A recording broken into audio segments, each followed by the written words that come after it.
She is competitive with everything. Like I said, I'm going through hell on earth. I've lost everything. I confide in her. I let her know that life has slapped me upside the head. People have betrayed me. And from the very onset, you could tell that she's sizing me up. You could tell that she's feeling herself in the sense that, listen, I'm above you. You're struggling, and I'm not. I'm better. Unless she was so humble. There was a competitiveness in her. I was yet to be married, and I was speaking about the things of God, and I was sharing my sorrow. And this woman could do nothing but tell me about what she's doing, what she's done, how impressive her life is. And I remember just thinking, I'm going through hell, girl. Like, listen, I'm glad for everything you're experiencing, but I'm going through. She was competing. She was speaking with me in a tone so as to say, I've got this, what do you have? When I had told her I lost everything. What is going on? You were never like this. Ultimately, I started on Instagram because I tried to grow in all different kinds of platforms and nothing gave. I finally got on Instagram. Eventually, she decides to, after a great deal of reluctance, she follows me on Instagram and I follow her back. Of course, she's my friend, so I go into her Instagram. Now, Facebook are the early days, right? Facebook is like millennials Insta. It's millennials Instagram. On Facebook, her boyfriend was all over. Her boyfriend is now her husband. I go on Instagram. This chick was the kind to post family, friends, like her whole life, and her Facebook was littered with her boyfriend, just like mine was littered with my boyfriend. On Instagram, yo guys, listen, her Instagram had lots and lots of photos. Every so often she posted her one child and her husband. I promise you right now, nothing. I know that she married the guy that she was dating, but he was nowhere to be found on her Instagram. Nowhere? Are you serious? This is your husband, and he was nowhere to be found on her Instagram. And I was like, how do you have your boyfriend littered on Facebook? And then when Instagram gets introduced and it gets innovated in the world, and people now move all their photographs to Instagram, how do you not have him there? And now you're married. Now you're married, more so. Now, ought you then be showing us all of your photographs on Instagram? No, they got married, and then next thing, things went awry clearly. And now she's just fronting as a married woman, but she is unhappy. She got married and then something changed in this guy, clearly. Because now she is in rebellion. Now she's in rebellion to him. Now she is basically saying, like, I remember I spoke about the other woman, that she was in rebellion against her husband to a point of saying, I'm not going to post you either on my socials because you don't post me on yours. Or you're not going to get to treat me like this at home and then have me litter your behind all over my Insta. Well, their passive aggression is expanded in how it is that they represent their family, their married life on social media. All of a sudden, it goes dark, like the dark web. It goes ghost, like a dude not responding to your DM after you exchange pleasantries on not TikTok, but what's this, on WhatsApp. Yo, it just goes dark. And what makes women suddenly go dark and not want to share men is a bitterness. A bitterness, like something in them that's like, I'm not going to act like an obsessed teenage girl over some high school jock, over a man that's not that is determined, like that is not willing to love me. But this guy was a doting boyfriend, it appears. He was happy. Or maybe just like with my case, perhaps she was lying about her relationship and still continuing to post a guy that she had high hopes for. He did marry her. And when then you're married, you no longer want to keep up the facade. When you're married, you don't want to keep up the pretenses that you like this guy. Now you're just irritated and you also feel trapped. That we're married now and you're still acting a fool. Yo, if you don't love your wives, they don't love their children. What was with the one little photograph of a baby on Instagram? And what was with the no representation of a husband? But you're a married woman. If at all people came into your Instagram for the first time, they would think that you're a single mother that is not married. But you're a whole wife with from what I see now, with a child. One like son. Yeah. What in the world happened over there? I cannot tell you, but from the litany of crazy guys that now want to make out of me a second wife, I can see what's going on over there. They mess up and they cause women bitterness. These women then end up emasculating them, and then they feel as if they can just come and marry Karabo. These women, these men that marry these women that refuse to love them, now want to come and marry me. They want to make me a second wife. My dad, after wreaking havoc in my mom's life, went and took a second wife.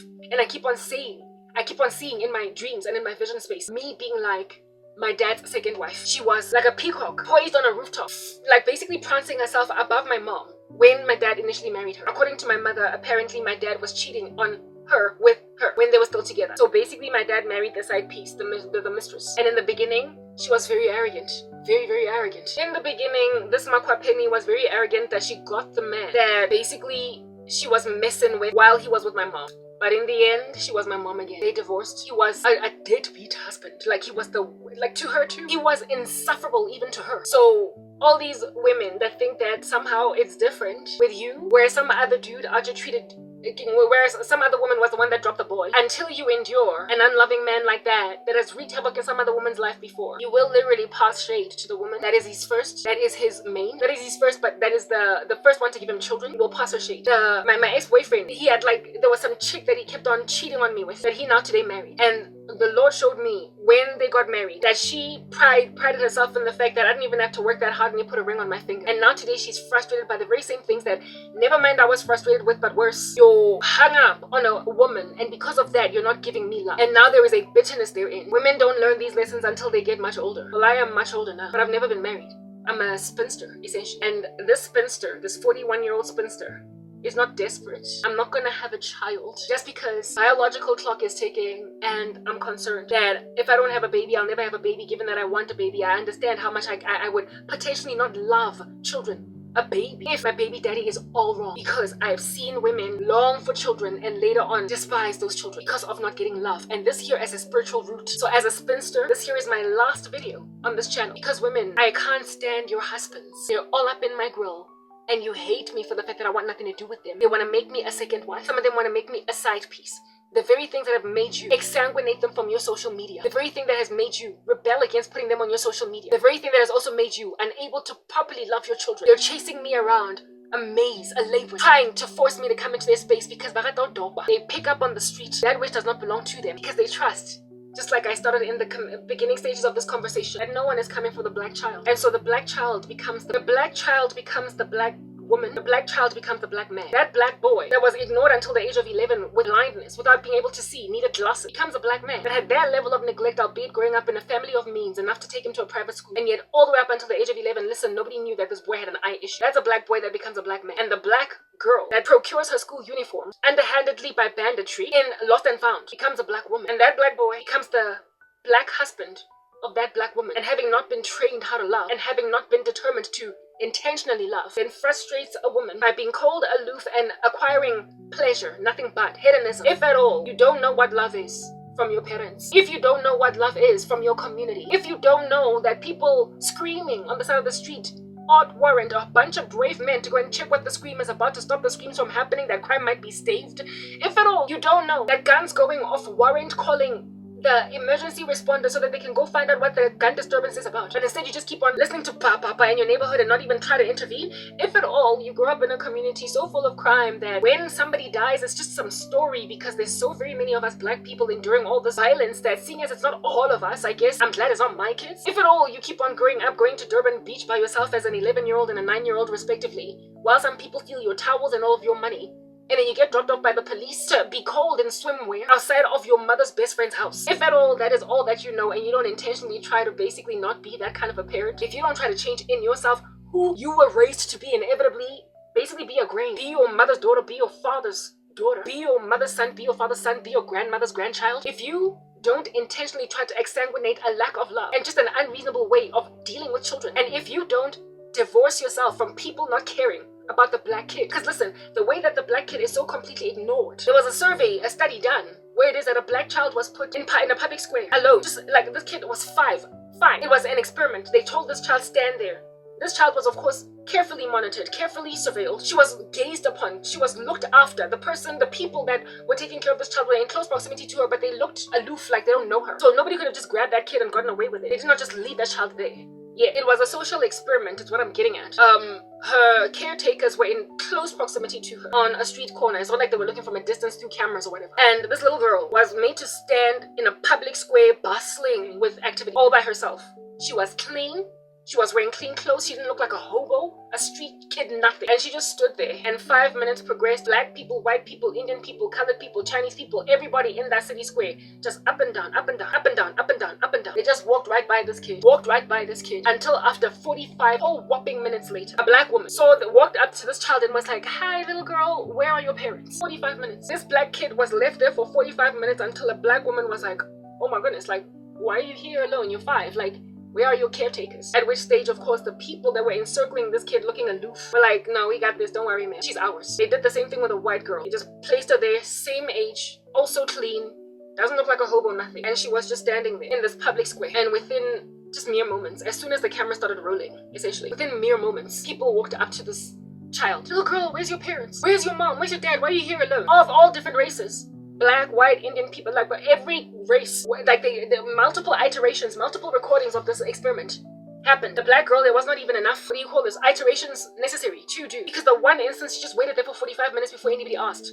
Whereas with the white girl, as soon as Njefela, they placed her there all by herself, somebody would ask, and then they would do a retake. Somebody would ask, do a retake. Somebody would ask. Each and every single time, this little girl, somebody asked, where are your parents? That white child has no grasp or concept of these biases in society to understand what just happened there, so it's not her fault. Neither is it the fault of white people that is an issue. It is the errors that have afflicted us as people, as the human race in total, that have contributed to this biased or skewed way of looking at things in society are literally nobody's fault in 2025. We have histories, all of us, that have contributed to why people look at black girls and black boys like this versus white boys and white girls. It is nobody's fault that the black girl is ignored, except for the history that has made us accommodate that this here is an okay behavior. If you as a black person do not start to intentionally work on being afflicted by the neglected state of your fellow people, everybody else will catch up. Listen, everybody else will catch up. It is true that charity begins at home. But if as a black woman you are yet to be in a culture shift or a culture change, when people will realize the inappropriateness of a 5-year-old just being left in a city square, like the way that they're just littered around downtown Joburg, until culture changes, it'll always be normal for black children to be traveling under the age of 10 alone in downtown Johannesburg. It'll always be normal. It'll never be frowned upon until it starts to become clear that it's inappropriate. It'll always, and also for as long as black people in and of themselves, seeing as charity begins at home, do not eradicate the abandoned black girl and expect everybody else to have their back.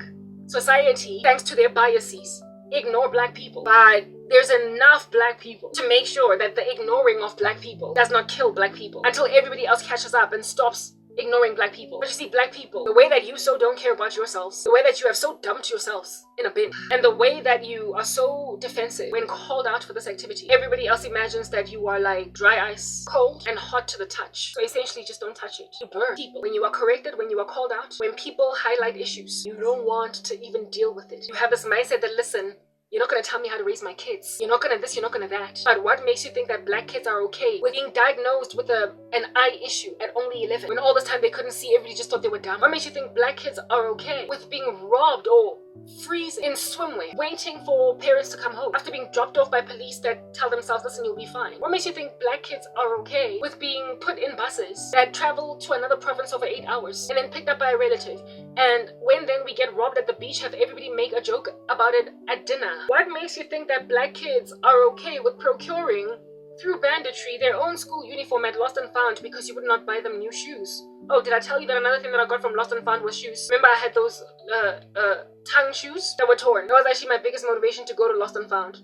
More even than my Mohodu jersey. I took some other child's shoes that fit this time properly. What makes you think that black kids are okay to keep on wearing other people's shoes because my mom wouldn't buy them? Like, just the level of street smarts that we have to have is unfair. It's just wrong. Just the fact that you have to be so frugal, never mind frugal, but just like savvy, yo. You have to be industrious. As a black person, just know how to get through when nobody else cares that you should. The guy in America slid into my life upon realizing that much, frankly, is not in my life. That was the reason why he thought that it was safe for him to come into my space. I told, this man knows my history. He had access to my Facebook, saw my photos, saw how I grew up, basically gazed at my socioeconomic situation. Understand his rap sheet. He was a man that grew up in the darkest and most dingiest parts of California of America. He was a gangster in those streets. As in, a gangster, like for real. Like a criminal. Peddled drugs. From the time he was 15, he was in juvenile detention for drugs. That's the kind of life that this guy lived. Was in and out of jail, had a history of wife beating, girlfriend beating, had his first child at 19. I think he had his first child at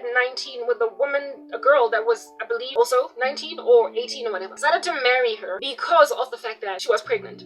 Not so much because he loved her. Gave her grief, used to beat her up, they broke up. Listen, this guy shared these things with me because apparently all I knew in Christ, but he never ever was born again. Now spent a whole chunk of time in the American prison system. Got set free eventually, out of jail, after his last stint over there, having married his second wife, and during that relationship, found himself in prison again, having been in prison already for a few months or a few years because of domestic violence. What the heck? Like, you would think, Karabo, what were you doing with that guy? This is this guy's rap sheet, okay? He eventually went to prison once and for all after his woman, the second wife, they talked, and she was like, get your act together so you and I can be nicely married and happy. The way that women are always trying to build men, I told you helper suitable. You will try to build, but a guy will just ignore you. This guy went and got into a scuffle and literally nearly killed someone, and that's why he went to prison again. Attempted murder. He was not getting out this time because of that. This woman, because she was scared of him, did not bother to divorce him. She just went and had her own babies out there because they were supposed to build a family together, not having children. She was already raising his daughter with the first woman, and this guy decided to go to jail, this time for so long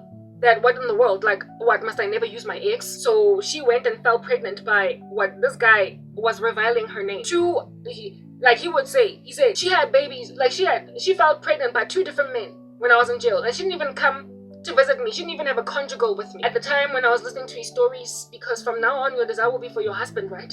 You just want love, and because you've been robbed of it, I accommodated this guy because of my sorrow. You're listening to a man out to complain about a woman. But when a woman has when you've gone to prison because of domestic violence, you then get out because this woman drops charges or whatever, and then you talk and you say, fine, get your act together, let's build a family, and then you go and you get yourself sent to jail for, this time perhaps forever, for almost killing some other dude. The dude that he almost killed was his father-in-law, his stepfather-in-law. The guy that was with his mom, because they got into a scuffle and he stabbed the man a couple of times, but the guy lived. So he went to prison for attempted murder. Listen, this is the man that's trying to come in my life. Went to prison for attempted murder, and then, fortunately or unfortunately for me, I don't know how you want to look at this thing, coronavirus hit the earth. And California is I need to go and fetch my pin on the ground. I found my pin. California is a woke state. It's a left state. And at the time, I don't know if is it Governor Newsom or whatever his name is. I don't know if he was the governor at the time. I don't think so, but if he was, then I guess it's very telling. During the coronavirus days, that governor, well, not that governor, but the governor at the time, let go of a whole bunch of prisoners out of American prisons in the spirit of social distancing. He let go of a couple of prisoners out of prison in the interests or the spirit of social distance. And at that time, it was because of the virus that was going around the streets that they did that. Today, don't nobody know what the excuse for letting crimes run rampant in America in left states is, but it's a thing. And they let a whole bunch of prisoners go, and I don't know what their criteria for letting prisoners go was, because really, truly, if you're gonna set free some prisoners in the spirit of social distancing, you would think that you would first let, like, petty criminals go, like those that be out here stealing burgers and then getting caught. Those that maybe even, I don't know, like, yo, you stole a VCR because you're still living in 1995. Maybe those would be the first ones you get rid of. The ones that stole like knickknacks, slap chips from a fish and chip store. You let them go first, right? Because they were not trying to kill anybody. They didn't use any deadly force, no weaponry. Just walked in and like picked a couple of things from Walmart. Maybe you would think those would be the first people you let go of because maybe, you know, he was hungry for the day. How they let go a man that had nearly killed another man, and the only reason that he was not down for murder was because the guy lived. He got taken to hospital and lived. That's the only differentiator between attempted murder and murder. That you try to kill someone but they survived. How you let go of somebody that nearly ended a life in the spirit of social distancing. Could you not find more petty criminals in the Californian prison system? Could you not? In order to lean up the number of men in the jails over there. You know, enough for you to let go of somebody, put somebody on parole that nearly killed a man? Anyway, whatever. When he got out of prison, even his baby mama was shocked. Not baby mama, wife, that was now the baby mama of a new dude, having given some other dude a baby. She went and had 2 children by 2 different men. But when you don't think that your husband is getting out of jail, and when you're too scared to even give him divorce papers of him, when you're too scared of him to even give him divorce papers, when then the governor of your state lets him out of jail, when you're living your life because he's not going to get out for another 25 years, would you not be scared? Would you not be nervous? Would you not be shocked out of your mind that he's now out of jail? Yeah, okay, this guy went and sought a divorce, of course, after that. I don't know if he beat her up first. I don't think so. Maybe her baby daddy would probably like come at him or whatever. But that's this guy's rap sheet. The other day I was watching, I don't know which channel on YouTube, maybe The Watchman, basically speaking about the fall of, is it Minneapolis or Minnesota? Minneapolis or Minnesota in the US. One of those M states. And the one guy, the one dude over there that basically he's like a CEO of the company. He spoke about how it is that he's leaving Minneapolis to move to another state because he's no longer able to just deal with the high crime rates over there, how the state has fallen. They spoke about how property rates are down because of crime. Due to basically, is it a red or a blue state? These states that are crazy. I think it's blue. The Democrats, right? Yeah, out here just liberating criminals or refusing to incarcerate criminals. They spoke about how it is that people report incidents to the police. The police don't come, so now they don't even report incidents anymore. So even the crime statistics reported by their government are not even representative truly of what's going on, because people no longer report crimes. Crimes happen, but nobody reports them anymore because nobody comes. Like medical responders, nobody comes, and crimes just get committed. Property prices are falling, all different kinds of things. And yet that used to be wonderful once upon a time, a state. It used to once upon a time be a very wonderful state, but because of leftist politics and this letting go of criminals just to do their own thing, running rampant in the streets, property prices have fallen. But if you look at all the calamity that has befallen you, and not California, but Minnesota or Minneapolis, one of these states, I stand corrected as which one. I think it might be Minneapolis. Or I don't know, Minnesota. I stand corrected. Okay, yeah. When you look at the at all these things that are happening, listen, black tyranny. It's black tyranny. It's black people refusing to be corrected, and black people insisting on getting away with crimes and murder,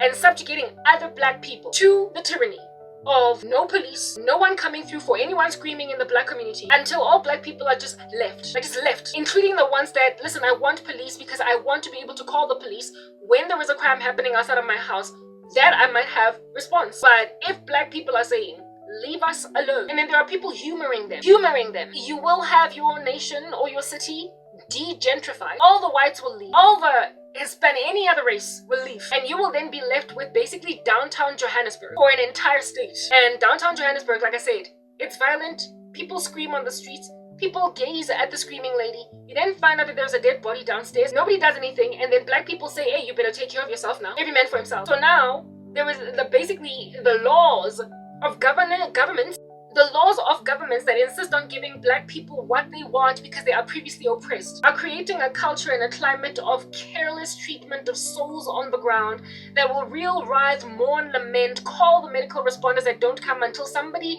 that did not have to die just dies. But now you're insisting on doing that in an entire state. And now there are crazy little white people happy to stand with that nonsense, to decimate their own states until property prices fall, because that's exactly Minneapolis or Minnesota, one of those two. Y'all go Google it yourself.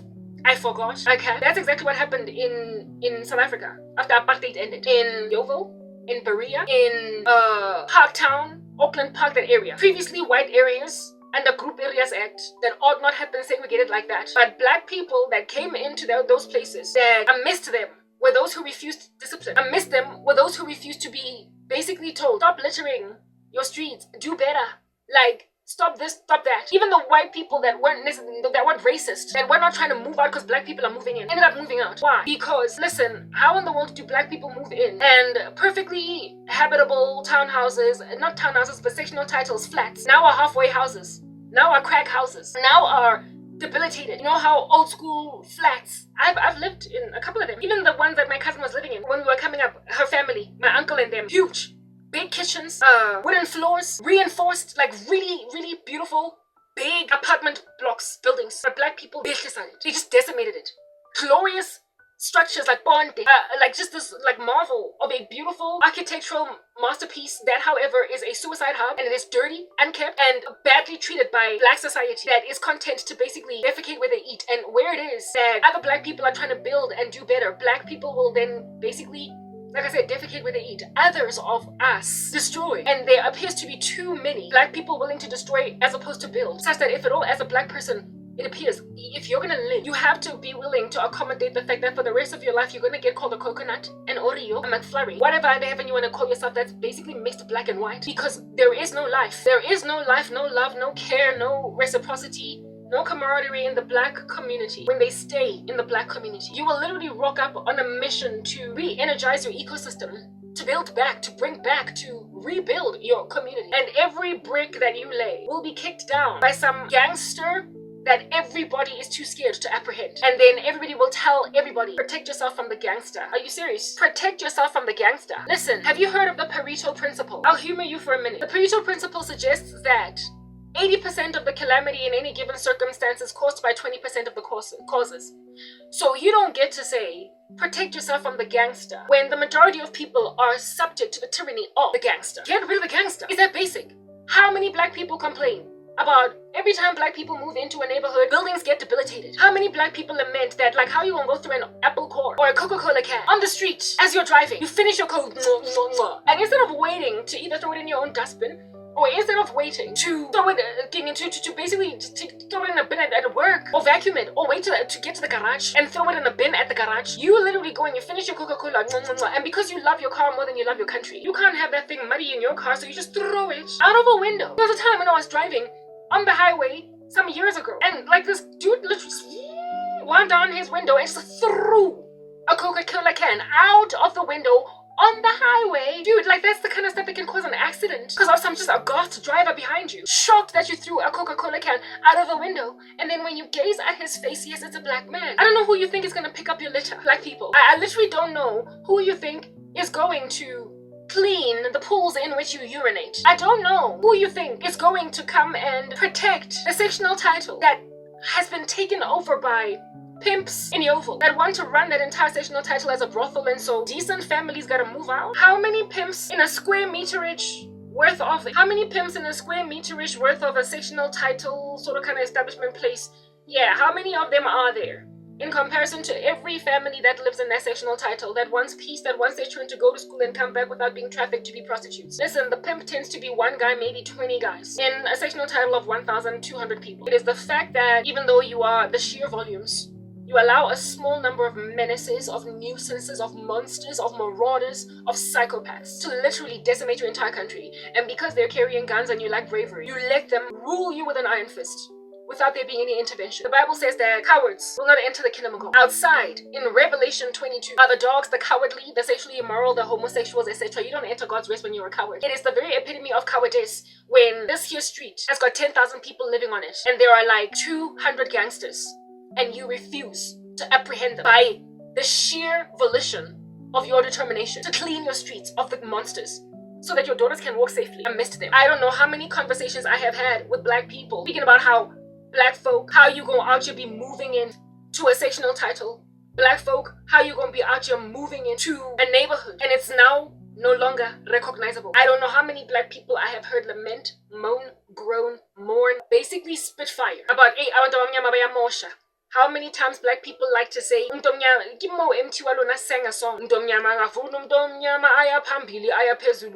How many times do you keep on lamenting that black people don't want to see black people succeed? If you all have the same apprehension, if you all have the same qualms, either you are just chunky, gargantuan, gnarly hypocrites, because you are the destroyer that you claim to hate, or you are letting destroyers destroy because you're too much of a coward to intervene. But bottom line is this: the very thing that enables black people to survive, I will keep doing it until such time that I am met with an ecosystem or an atmosphere that is prepared to let me live. And if I will be called an Uncle Tom for that, if I will be called a coconut and Oreo McFlurry, angas, if I will be called PS chocolate, whatever you want to call me, that has got like a white wafer on the inside, but on the outside I'm all pure black chocolate. Listen, I don't care. Call me what you want, but I just want a life. And seeing as in Christ it is written, seeing as it is written in the Lord Jesus Christ that what is written in God's word, that there is neither Jew nor Gentile, Greek nor Jew, slave nor free, but all are one in Christ. It is of no essence that all my friends should be any other demographic but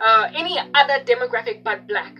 It is of no essence that any of my crew with whom I am in camaraderie are not all sheer black like the panther.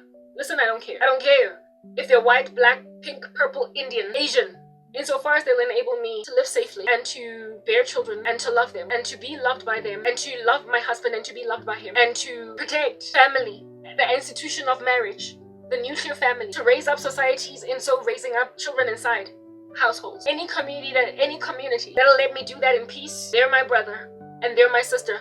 Listen, Jesus even said that when Mary, his mother, was like, call my son, and then they were like, your mom is calling you. And Christ was like, my mom and my dad and my brother and my sister, etc. They're the ones that follow the commandments of my father. So frankly, any single demographic or any single batch of people, whatever their race might be, that will let me live a peaceful life where I am able to proliferate the ideals of God. I don't care what they look like. They're my fam and they're rational and they understand that it don't make no kind of sense to let children be industrious so much so as to survive like grown men and women. The level of listen, I saw it from when I was still just a child. I saw that there was no love, and I wanted more. I saw it. All this neglect, abandonment, all the my family members have literally just kind of sat around and watched me writhe.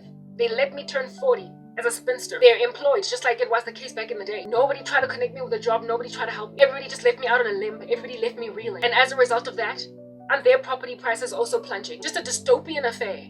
going on in the black community. And I'm just like, you know what? Keep on plummeting. Property prices everywhere where you live. Keep on hating, rebuke, correction everywhere where you go. But I just want a life, peace at all. Keep on accommodating unloving husbands and men. Keep on not loving your women until they hate other women and until they can't love children. Because there is a root cause to why women are so unmothering to children, and also why women hate other women. Enough to let this travesty be a thing where the very thing that most women fear, if not all, is being left to essentially be a threat around my life. A lingering threat of rape. It's just being left to linger in my life. These women of which, if they were to endure this kind of pursuit on their lives, would in and of themselves cry help.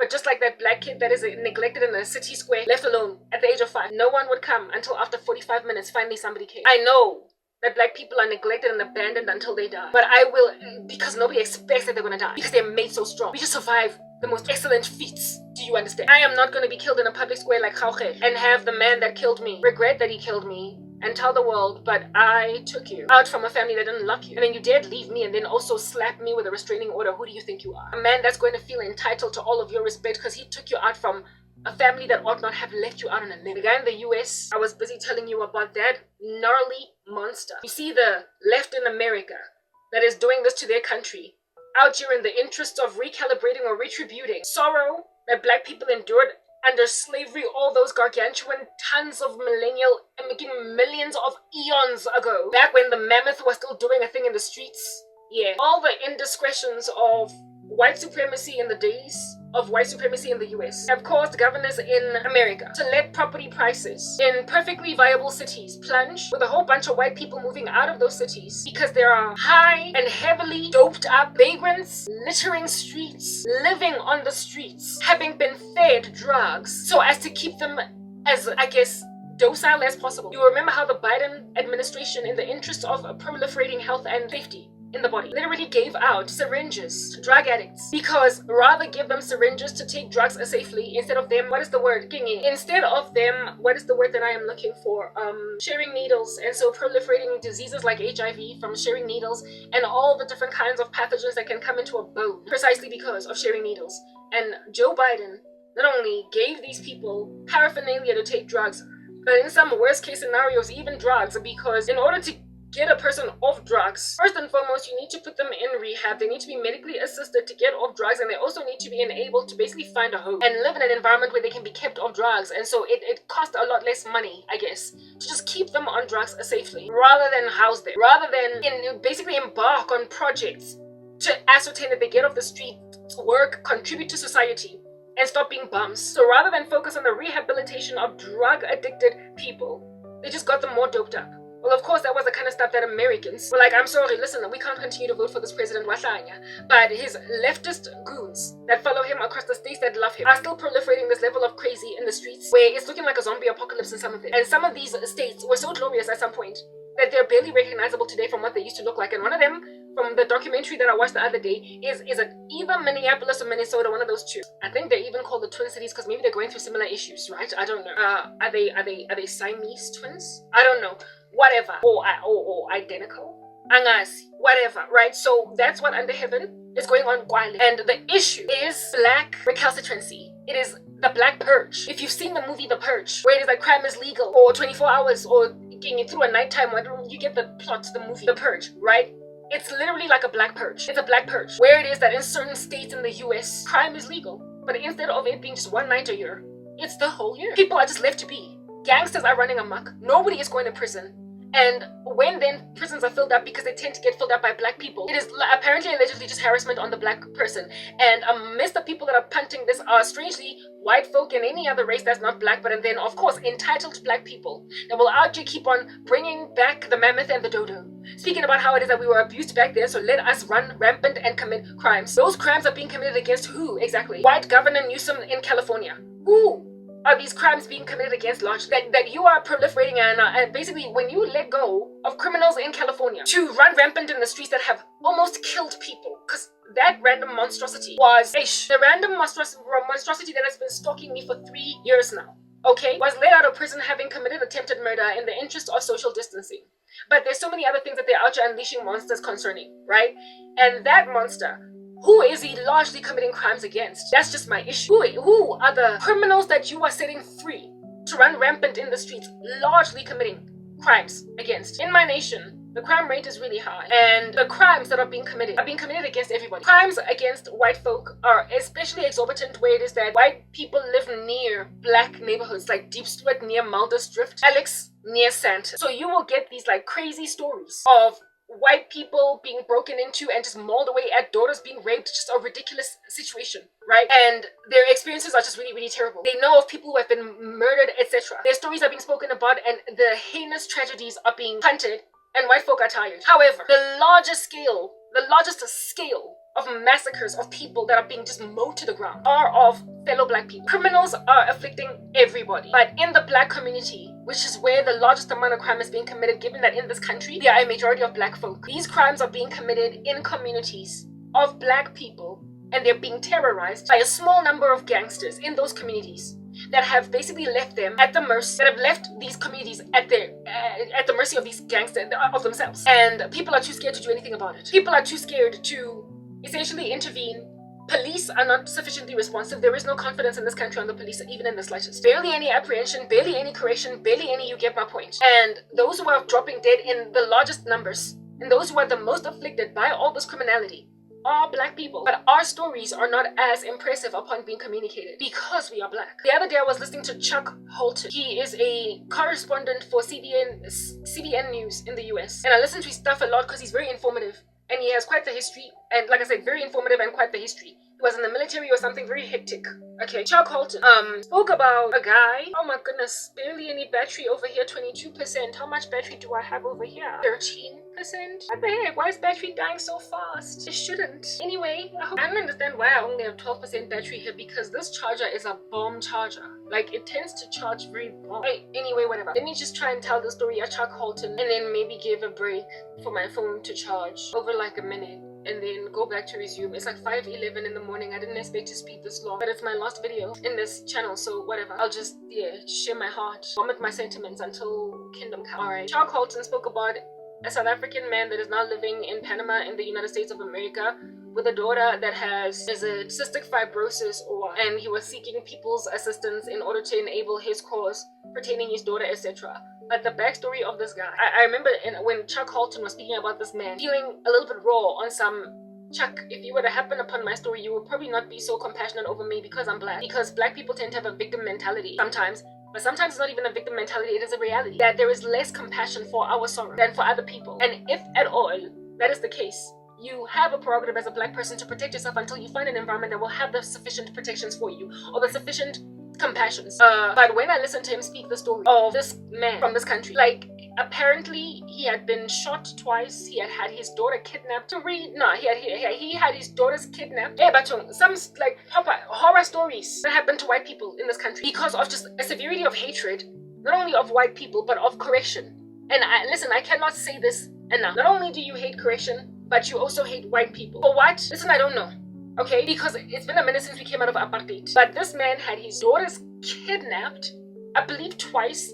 He was shot at and survived. He had his house burned down. Like, he endured so much in South Africa, but he ended up leaving. So when Chuck Holton told this man's story, I was like, I'm sorry, God, for feeling raw about the fact that Chuck would never ever basically highlight my story in order to enable my cause. Because I feel so sad that being black, nobody cares that I am literally being like targeted for rape every day. The challenges that afflict at the hands of black people in this country, the whole country, are literally ravenous. But the disquiet and the misfortune is in the fact that black people, when they go through these things, are over and above enduring heinous acts of criminality ignored. So the white man who moved his whole family to the US is now being enabled by Chuck Holton. In this country, there's been harassment, a severe one at that, of Afrikaners that then ended up getting refugee status under Donald Trump. White folk got enabled, but because the massacres of white folk were highlighted and then attention was brought to them. Whereas when we get massacred, butchered, destroyed, killed, utterly decimated, it's like that's what black people go through. And so as a black person living in a culture that trusts that you're just gonna be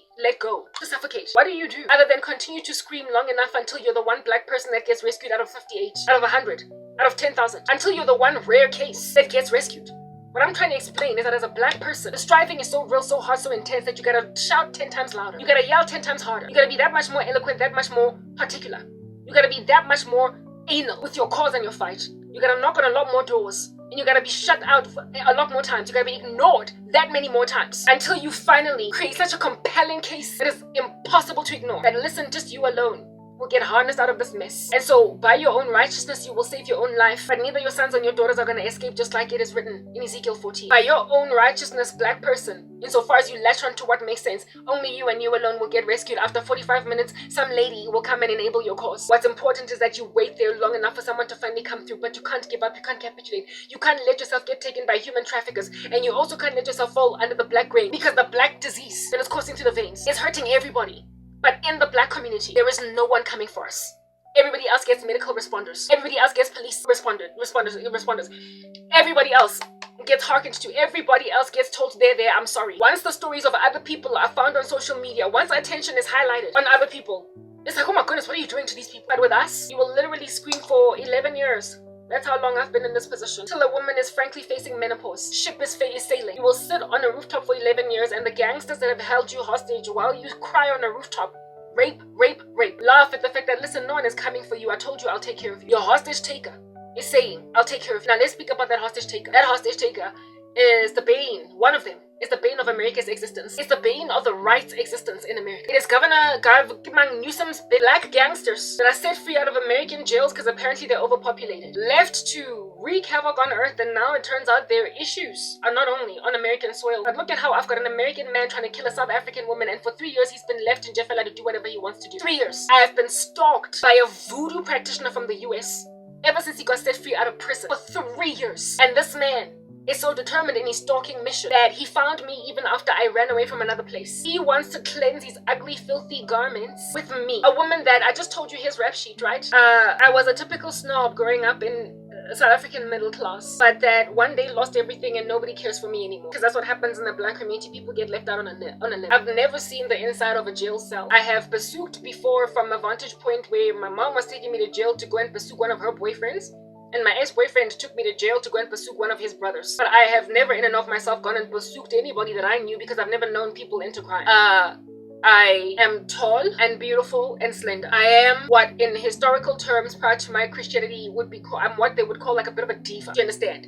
A snob, like in the worst way. So what I'm trying to explain to you guys is that in the black community, you don't even have to be wretched and ghetto. You could be totally gentrified and you will still endure black indiscretion. And people that are literally nowhere in your league think that you're up for grabs purely because you got found at Durban Beach in your underwear, in your swimwear, by the police, and just left in jail on the stoop of your mom's best friend until she came home at 6 p.m. Insofar as some men would just like walk past those children in that seasonally neglected situation, they will think that this is my kind of girl, even though, listen, this is a middle class child. Remember I told you about the boy in my primary school, middle income class child with means, whose parents were with means because he was in a private school with all of us, and yet nobody knew that the boy couldn't see. So even though you come from a certain family, listen, it doesn't matter. You just need to find yourself in one bad day and you will be demanded of by black folk that are not being rebuked, because the black community is complacent pertaining black indiscretion to a point where they will go and grab Yovel and Berea and destroy it, and then claim that white people hate them, that's why they warded off out of Yovel and Berea when then apartheid ended and the group areas acts were eliminated. They will claim that white folk